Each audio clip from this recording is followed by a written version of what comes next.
A vida é feita de grandes emoções e para nós é uma grande emoção, é uma grande realidade, é muita alegria podermos estar consigo diariamente e por isso abrimos aqui mais uma escola bíblica, mais um episódio, mais uma lição para que possamos ir em busca daquilo que Deus deixou para nós e que pode ser muito útil para o nosso dia a dia.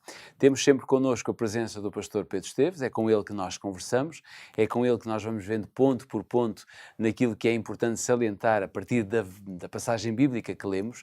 E neste momento estamos a estudar o livro, ou melhor, a Epístola aos Gálatas, vendo o Evangelho que existe em Gálatas. Pedro, vamos começar mais esta lição, mais este episódio, dando o sumário daquilo que vai ser a nossa conversa de hoje. O sumário para esta conversa é de que Paulo era um homem de ideais e que os ideais de Paulo, com certeza, segundo o que Deus lhe tinha revelado, eram muito elevados. E Paulo era coerente com isso e nunca abdicou de manter elevados os seus ideais, ainda que diante de outros apóstolos, como é o caso de Pedro. Nós vamos escolher uma passagem bíblica, vamos ver o que é que a Bíblia nos diz. Não vamos ler hoje outra passagem, senão Gálatas capítulo 2. É aqui que nós vamos centrar a nossa atenção, no versículo 14. Se tiver a sua Bíblia consigo, pode abrir em Gálatas capítulo 2, versículo 14, ou então, se quiser, pode seguir connosco a leitura aqui no nosso quadro que diz: mas quando vi que não andavam retamente conforme a verdade do Evangelho, disse a Cefas perante todos. E depois ainda continua, em Gálatas capítulo 2, versículo 14, diz que se... aqui o nosso quadro está a ter aqui alguma limitação, vamos ver se conseguimos voltar à passagem. É sempre importante podermos ler toda esta passagem. É agora. Se tu, sendo judeu, vives como os gentios e não como os judeus, como é que obrigas os gentios a viverem como judeus? Há aqui uma pergunta, Pedro, que o próprio Paulo faz a Cefas, não é? A Pedro. Como é que nós podemos compreender esta preocupação do apóstolo Paulo, no fundo, com este tema, ao ponto de ele confrontar claramente, olhos nos olhos, o apóstolo Pedro? Eu penso que se analisarmos isto ponto por ponto, como é o nosso objetivo neste momento, nós podemos claramente compreender o seguinte: Paulo era um homem profundamente preocupado com o bem da Igreja. E se há uma coisa que nós podemos dizer, que em termos da nossa postura na vida de forma global, sobretudo em assuntos que sejam sérios para nós, como para Paulo era a Igreja, nós temos que aprender a definir claramente, por vezes, qual é o bem superior.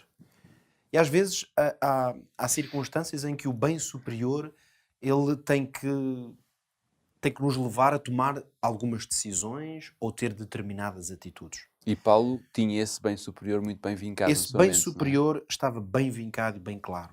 E neste enquadramento da Epístola aos Gálatas, nós percebemos que o bem superior era o bem da Igreja e que a Igreja fosse protegida e que pudesse estar o mais fielmente arraigada na verdade do Evangelho. Ou seja, porque é que eu falo de um bem superior e defender esse bem superior?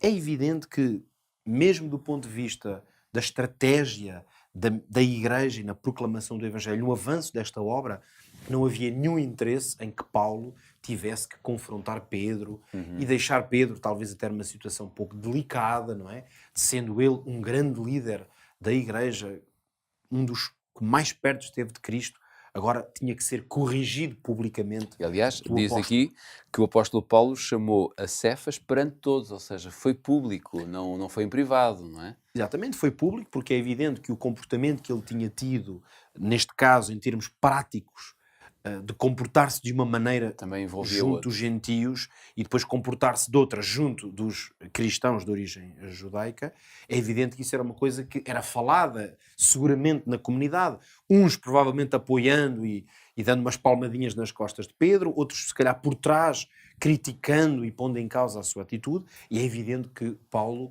teve uma atitude aqui quase pastoral, e por vezes as atitudes pastorais também implicam o chamar as pessoas, o confrontá-las com a realidade, mas eu dizia que é evidente que o apóstolo Paulo, com certeza, não teve nenhuma alegria em fazer isto. Ele estava consciente Claro. que esta decisão e esta ação da sua parte poderia ter tido, quem sabe, um efeito nefasto.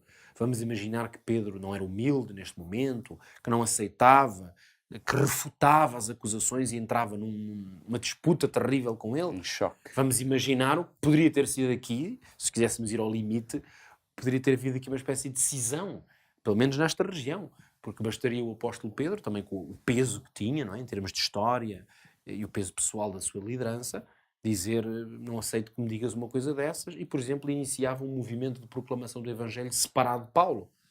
Se isso tivesse acontecido, talvez, aí tivesse havido uma grande cisão na igreja cristã, numa fase em que ela não estava ainda preparada. Nós sabemos que ao longo da história diferentes cisões e momentos de ruptura aconteceram na história do cristianismo. Alguns talvez foram absolutamente relevantes, mas nesta fase isso seria trágico. Mas é certo que quando olhamos para o ministério de Paulo, por exemplo, vemos que ele centralizava todo o seu esforço e toda a sua dedicação em Jesus.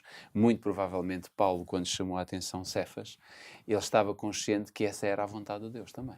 Sem dúvida. Paulo várias vezes expressou a ideia de que o ensino que ele tinha e que partilhava, esse tal evangelho, ele recebeu por revelação da parte de Cristo. Durante, não apenas no seu chamado, mas em outros momentos, seguramente, do seu ministério, muito possivelmente durante aqueles primeiros dias do seu chamado e depois ao longo de tantos anos de ministério, muitas vezes o Senhor Jesus lhe apareceu em visão. Há pelo menos uma outra situação em que ele diz claramente que foi levado em visão ao terceiro céu. Ou seja, é um homem que recebeu inspiração direta da parte de Deus. Ele é não apenas um apóstolo nesse sentido, mas o apóstolo Paulo também é um profeta. Claro. No sentido em que ele afirma, mais que uma vez, que recebeu revelações diretas e claras da parte de Deus.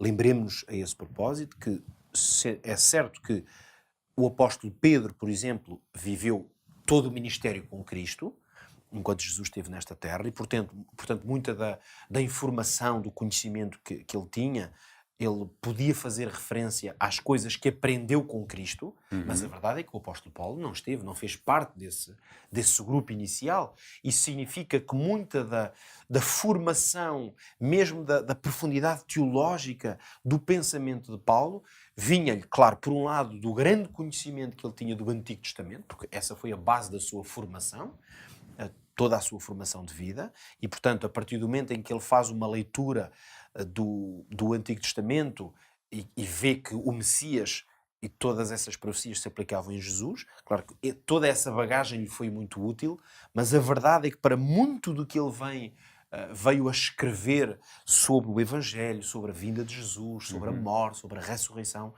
há um manancial enorme de informação que nós percebemos. Este homem foi inspirado por Deus para o escrever.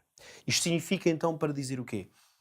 Que este bem superior que era esta verdade pura do Evangelho, uma vida coerente com ela, uma transmissão segura à Igreja, que pudesse dar confiança à Igreja para se manter fiel a esses princípios, num tempo em que os falsos profetas e falsos mestres, o próprio apóstolo Pedro muitas vezes nas suas cartas, por exemplo, advertiu as igrejas contra os falsos mestres, mas a verdade é que Pedro, neste momento, estava-se a comportar como um falso mestre. Portanto, alguém que guiava a igreja numa direção errada.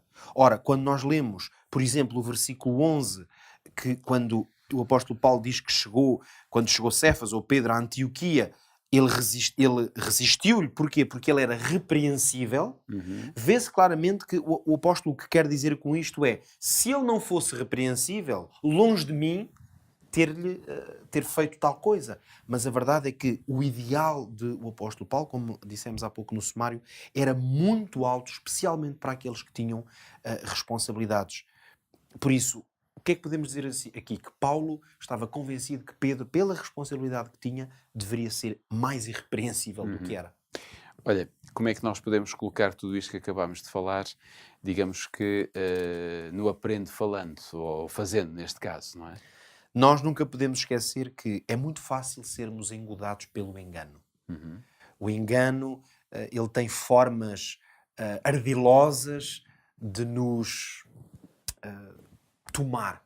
E nós precisamos de ser pessoas que estão alerta para não sermos engodados pelo engano. Para isso, lembremos, a partir do que vimos esta semana, que até um homem da índole do apóstolo Pedro se deixou enganar.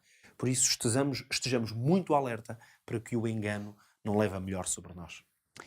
Há um engano que não existe, é que a escola bíblica está cá diariamente para lhe servir e, sobretudo, servir-lhe lições da Bíblia que possam dar-lhe uma perspectiva clara, honesta, sincera, verdadeira daquilo que o Senhor Deus espera de cada um de nós.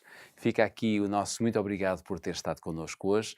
Fique a saber que estaremos cá já no próximo episódio para lhe contar mais sobre a vida aos Gálatas. Até lá.